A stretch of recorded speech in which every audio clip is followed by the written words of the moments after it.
up, fam? So it's been a minute. I guess kind of wanted to bring you up to speed to where I'm at and what I'm doing with the G35 LS Swap. At the moment, I'm kind of conflicted because I actually had set the motor mounts in a position where it was setting the engine back as far possible in the engine bay and fairly low. But I ended up finding out that I actually had the motor too far over to the driver's side. So what ended up happening was that I went ahead and just set the transmission in the stock location to see what the difference was and how far forward the engine was actually going to be if I was to leave the transmission in the stock location. And it was a drastic change to where I had it originally. So after talking to a couple of my friends, and everyone is suggesting, hey, try to set this motor in as far back and far low as possible. I wanted to make a small video today and actually show what the difference is and how big the difference is, as a matter of fact. So that's kind of where I'm at.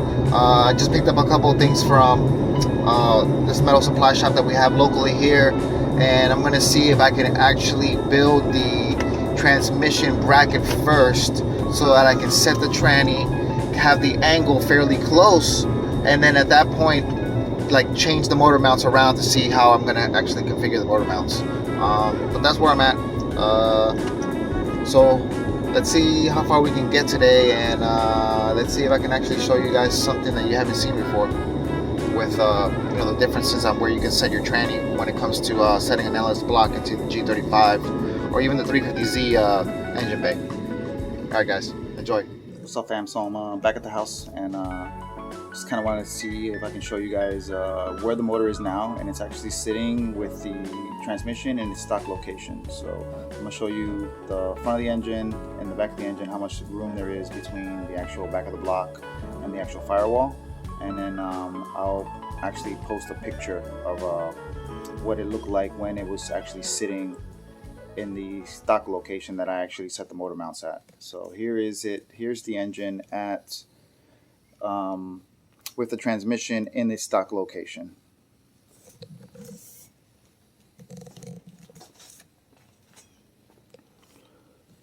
So this is the mounts, and if you notice, if you see, we are essentially almost 2 pistons completely over the subframe. So let's see if I can get this a little bit better here for you guys. Bam, there we go. So let's look at here.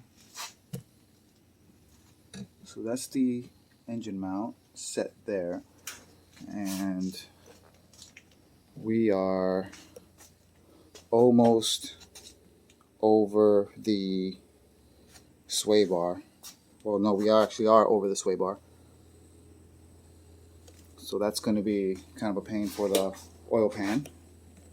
And then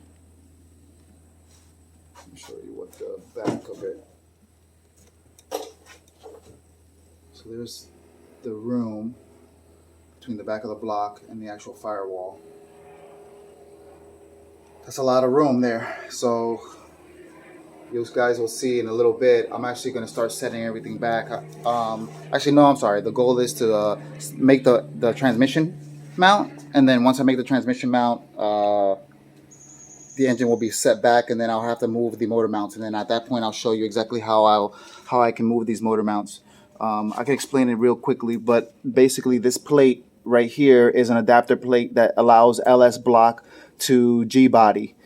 This is a G body motor mount that I've actually just kind of fabbed up to make it work with a lower G35 lower engine mount that I actually just got rid of and went and decided just to go ahead and make it like a solid mount. So this plate will actually move forward, and it can bolt to these front locations, and that'll actually allow me to push the engine back. So that's basically how I'm going to be able to push the engine back. This side is a little bit off, but I'll remake all that.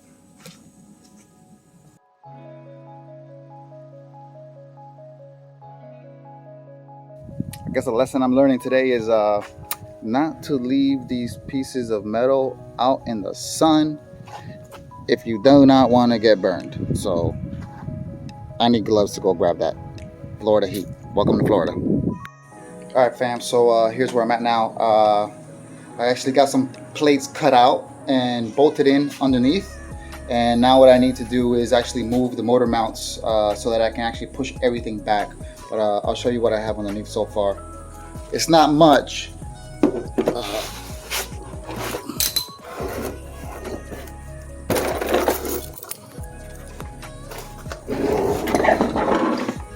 So basically just simple, this plate right here, it's going to allow me to now weld this back further. So it'll give us that much room back. Hopefully that puts us closer to the firewall. And then once I have everything in the right location, and then the brace actually tack welded to this, I'll bring everything down, and I'm actually going to reinforce the edges, so it'll get more reinforcement. But this is basically what I have right now. So that plate and that plate. So my next step is to actually move the engine back now. So right here. So now I have to get all three of these bolts off. This motor mount will actually come off.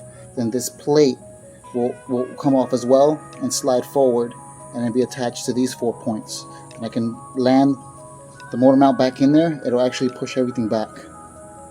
So that's the next step, is to just move the motor mounts. Once I move the motor mounts, I will then bring the transmission to where to the spot where it needs to be and tack weld that brace there. So the transmission will be all set. After the transmission's set, then I'll come back and actually finally weld the motor mount in its final spot position. So that's kind of what the plan is for now. Here's the plate moved forward, so it's a final position.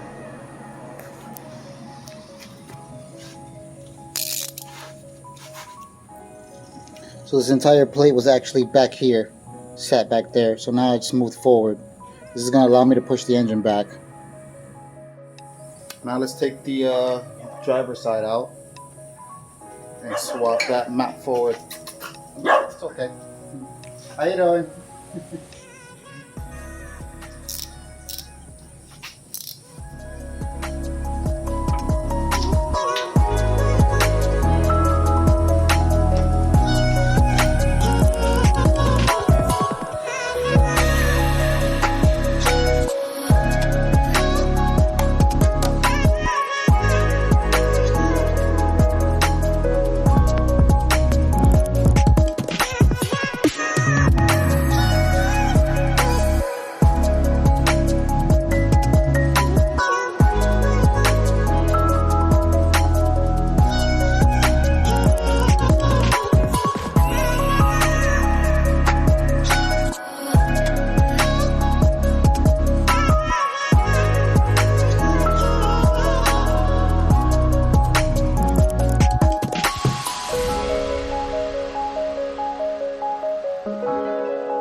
Alright, that one's moved forward. So now let's just slide this bad boy back.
gonna set it like that for a second.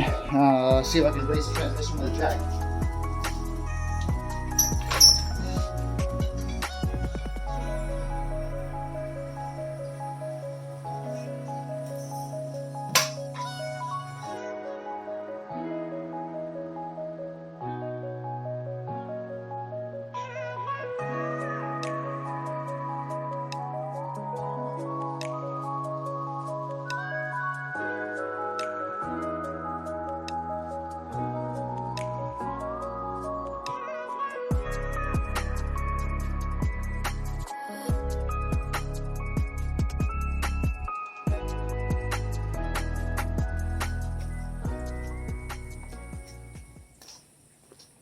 Boom, that's really close to where I actually want it. So this is now how close it's to the firewall compared to the way it was before. That is way closer. And now we are actually behind the sway bar and literally sitting practically all of the weight above the subframe. So this should handle way better than having all that weight hanging way out front. Mounts, boom. That's basically how the mounts are going to end up. They're going to look like that.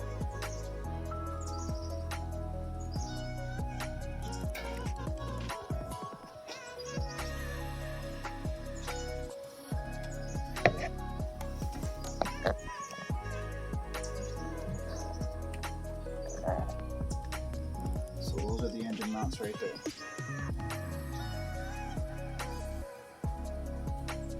And let me show you what I got for underneath, as a matter of fact, underneath the car. So let's go under there. Let's see what do we have here. So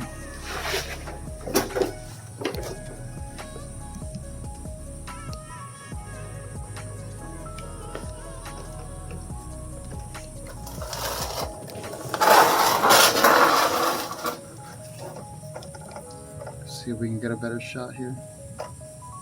That's a little bit better. So here we go. So there's the plate. That's the stock plate.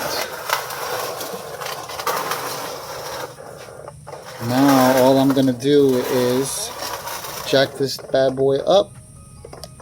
My gimbal is acting up. Just shut off. Okay.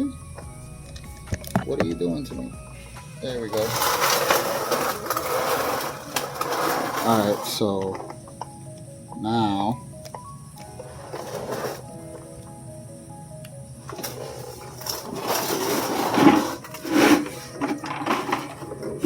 so much shit in there.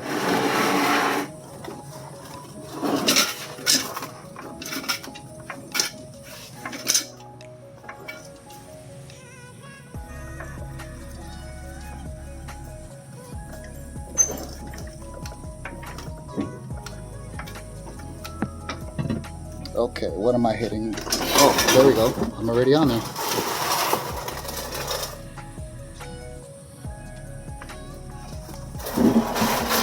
I'm gonna have to reposition that jack, but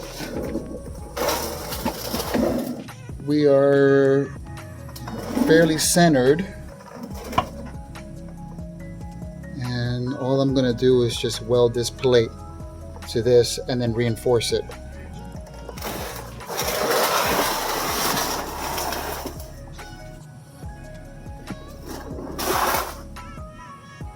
So yeah, that's going to be the transmission bracket right there.